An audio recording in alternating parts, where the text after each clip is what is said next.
July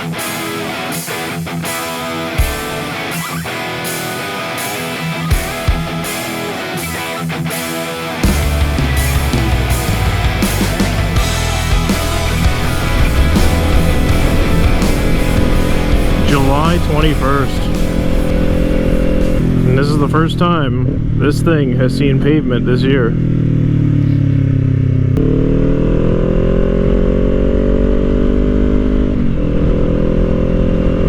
And again, not faulting Tracy for it.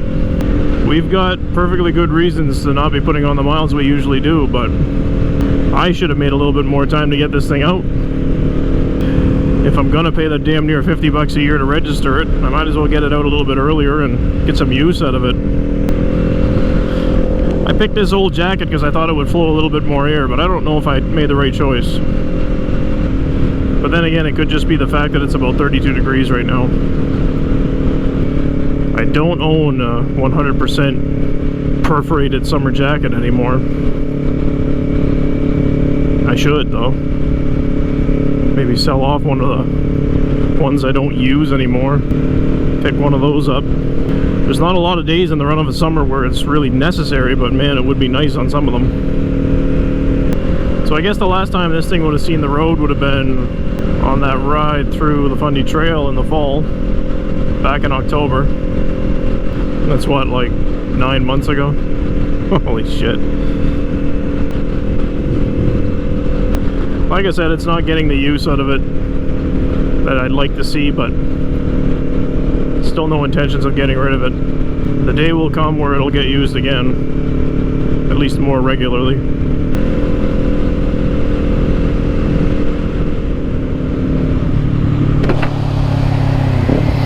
Let's see if we can tweak these dash settings.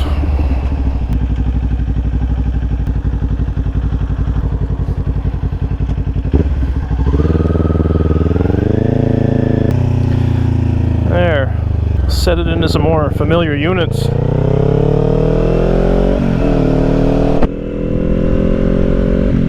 In the last few years, I'm just starting to get more used to using liters per 100 kilometers. I'm certainly not familiar with kilometers per liters. I don't think anybody uses that. It's not much effort to get this thing down below 4.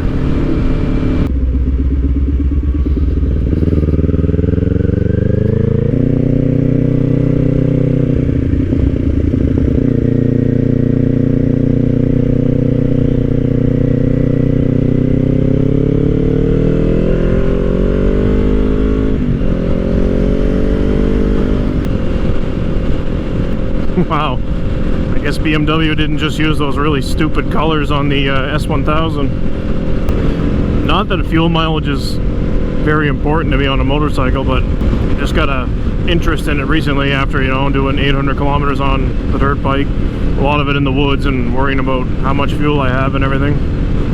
But now with this one, it makes me wish I would have paid attention to it on that trip through Fundy, just to see how bad it would have been. I'm sure this 3.6 can turn pretty bad once you run it near a red line for a while.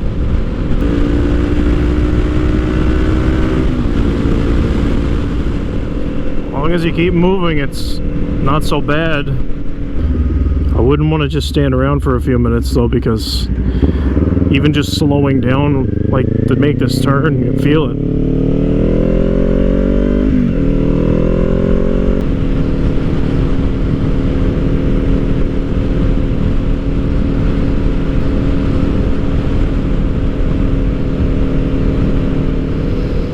We got something like 50 kilometers in so far. Maybe a little loop around Dover and make our way home afterwards.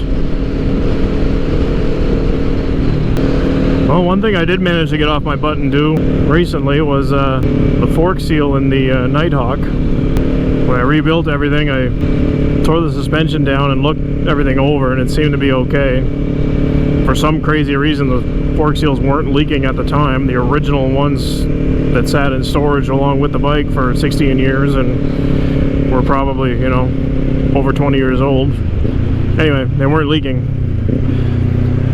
So we left them. Just cleaned everything up, topped up the oil.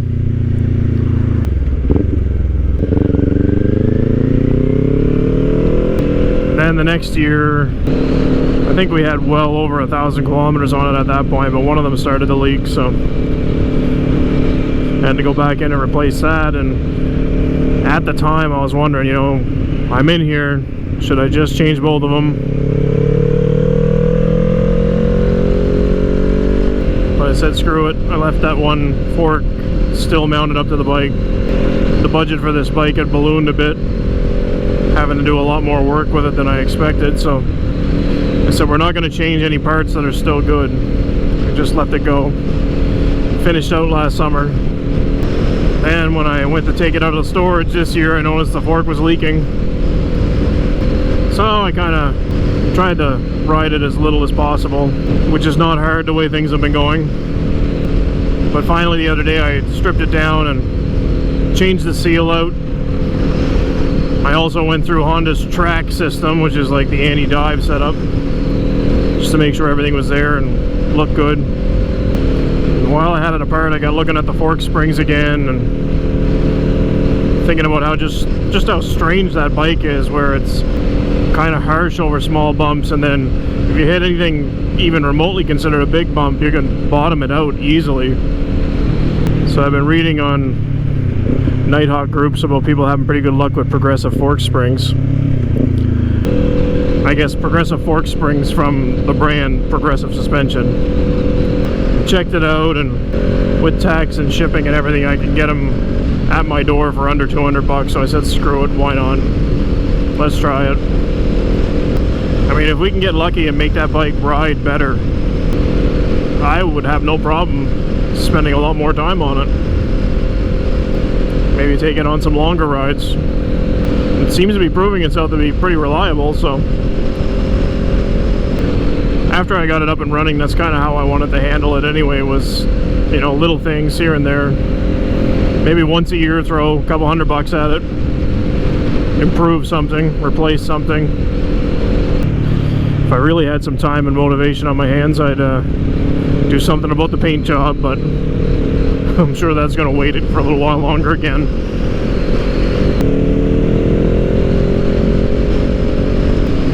And this bike, it's hard to make a parallel twin sound good, but with this pipe on, it's a little chatty. Likes to do a lot of little popping and banging, and downshifting and blipping, and makes it a little funner.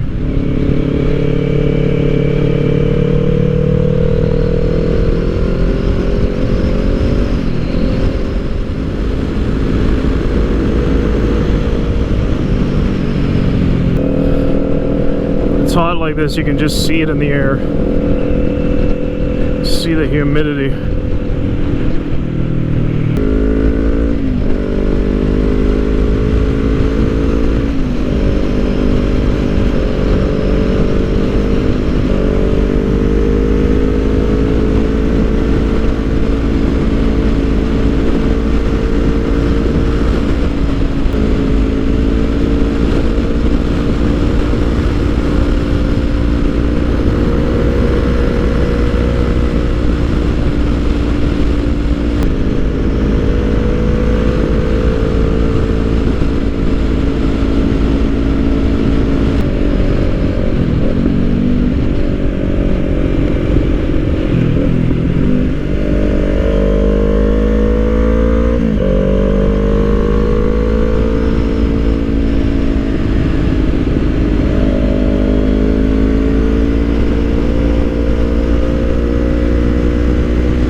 It still takes some getting used to. Every time you get on this bike, you kind of forget that it makes a lot of noise and you're doing a lot of shifting, but you're not going as fast as you're thinking.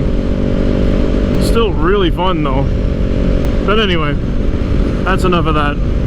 Time to start heading in a homeward direction here. We'll probably have about 100 kilometers or so in by the time we get back. That's pretty good, just to blow the dust off this thing. So if you're still watching, hit subscribe and all the other little buttons down there. Maybe we'll get some proper riding lined up here and you guys come back and check that out.